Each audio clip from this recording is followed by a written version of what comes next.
and gentlemen. This is a very quirky batch of books I put together on, I don't know, the human body, sex, a bit of sport thrown in, and fetishism as well.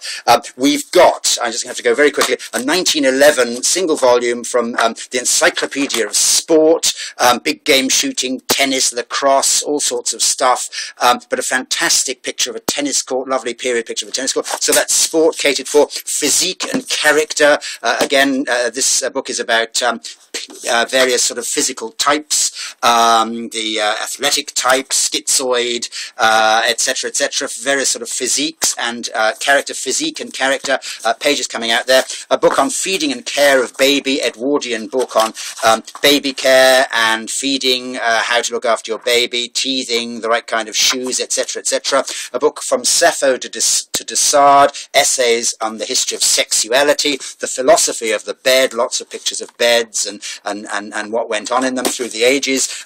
Very special people, a book of circus, so-called sort of freaks through the ages, with photographs. The magazine of the German Alpine Club for 1911, fantastic mountain photographs in it throughout, but also a whole section on alpine injuries, physical injuries, and their effects. A book which had its pictures taken out, Rugby, 1930, Rugger. A book on horse and dressage movements, with photographs of an aristocratic Frenchman doing all sorts of dressage stuff. This is a very scarce book, which is pricey on the internet. Fetishism as cultural discourse, really heavy stuff, but there we are.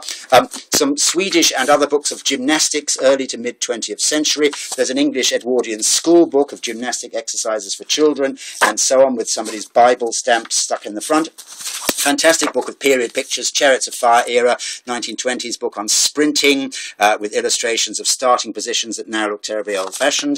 The Beautiful Flagellants of New York. This is a 1970s reprint of a naughty Edwardian book, and it is naughty, by the way. Sometimes they're a bit disappointing, but this is all about flogging, whipping, and sex, and so on.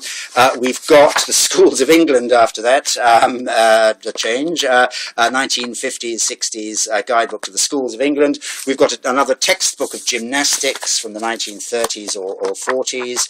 A wonderful book about the life and times of Charlie Barden, about a Victorian cyclist. And finally, a book all about sex, okay? It's called The Practice of Sex, and it's written by a doctor called A. Willie. It's brilliant, and it's got naughty pictures at the back in a separate folder, The Bridal Night, all sorts of naughty stuff there. I might sell that separately. No, I'll leave it in here. Okay, there we go. Thanks so much indeed. Bye.